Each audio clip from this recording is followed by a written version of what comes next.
හදාන්නේ රසවත් දැල්ලු බෙදුමක්. මෙතන දැල්ලු ග්‍රෑම් 250ක් තියෙනවා. අපි බලමු කොහොමද මේක හදන්නේ කියලා. දැන් මම මේ දැල්ලු ටික සුද්ධ කරගෙන තියෙන්නේ. මේ සුද්ධ කරගෙන මේ දැල්ලු මේ වගේ රවුම් හිටින්ද මැද හරිය මේ සම්පූර්ණයෙන් කපන්න නැතුව මෙහෙම රවුම් හිටින්ද කපා ගන්න. දැන් අපි මේ දැල්ලු ටික සුද්ධ කරගෙන අවසానයි. අපි දැන් මේකට මුලින්ම දාන්නේ ගම්බිරිස් කුඩු තේ හැඳි භාගයක්. ලුණු කුඩු තේ හැඳි එකක්. කහ කුඩු තේ හැඳි භාගයක්. දෙහි ගෙඩි භාගයක යුෂ. දැන් අපි මේක හොඳට අනමු.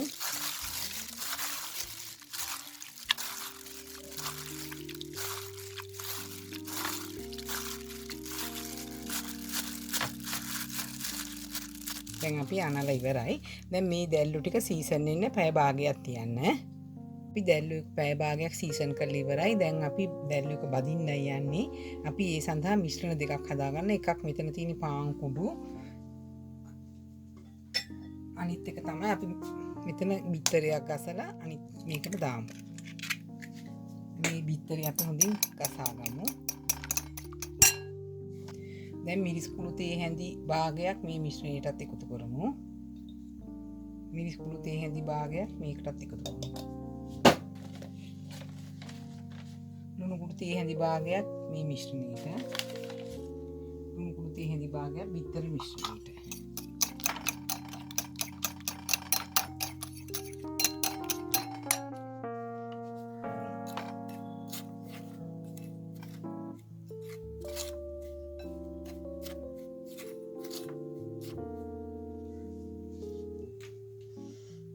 දැන් අපි සීසන් කරගත්ත දැල්ලු අරගෙන මේ බිත්තර මිශ්‍රණය ගාලා බිස්කට් කුඩු මිශ්‍රණයට දාන්න.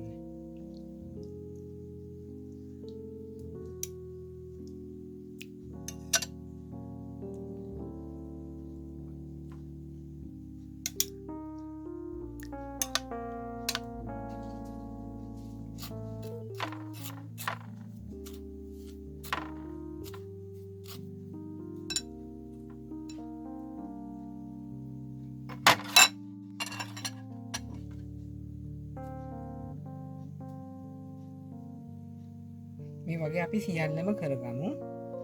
දැන් අපි තෙල් තාච්චියට දාලා රත් කරනවා. අපි දැන් දැල්ලු ටික තාච්චියට දාමු.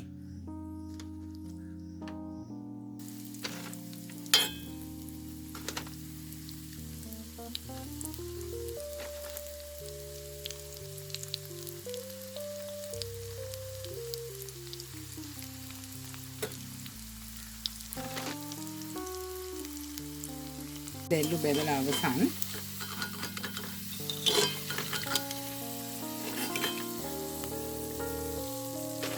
මේ විදිහට සියලුම දැල්ලු ටික අපි බෙදගමු.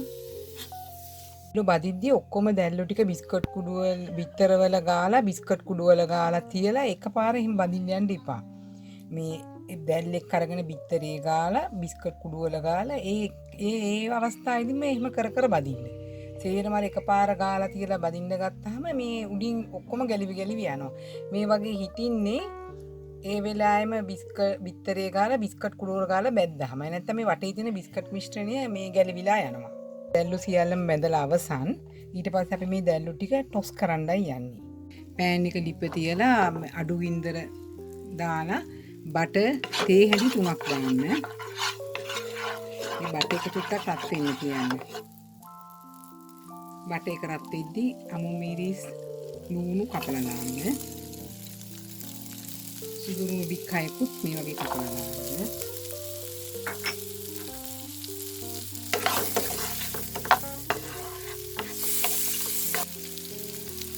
කරපිංචක් දාන්න. අම්මිරිස් කාතුනුකුත් දාන්න. දාලා මේක හොඳට බෙදින්න අරින්න. මේ ලුණු ටික බෙදිලා අවසන්.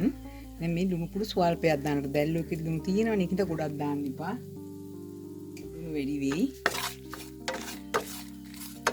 ඊට පස්සේ අපි මේ මිශ්‍රණයට අපි අර බෙදගත් දැල්ලු ටික දාන්න.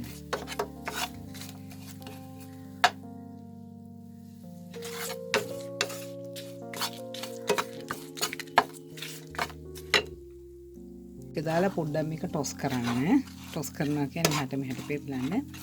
පෙරලා දැන් මේ ගම්මිරිස් කුඩු වලින් චුට්ටක් ඔයාලට අවශ්‍ය ප්‍රමාණය මේ කුඩුවට ඉහන්න. අපි දැන් දැල්ලෝ එක හදලා අපි අවසන්. අපි හදලා අවසන් දැල්ලෝ එක. ඔයාලට මගේ ඉදිරි වීඩියෝ බලන්න මාව subscribe කරන්න. මට මගේ ගොඩාක් ඉදිරියේ වීඩියෝ තියෙනවා. ඔයාලට ඒවා බලන්න පුළුවන්.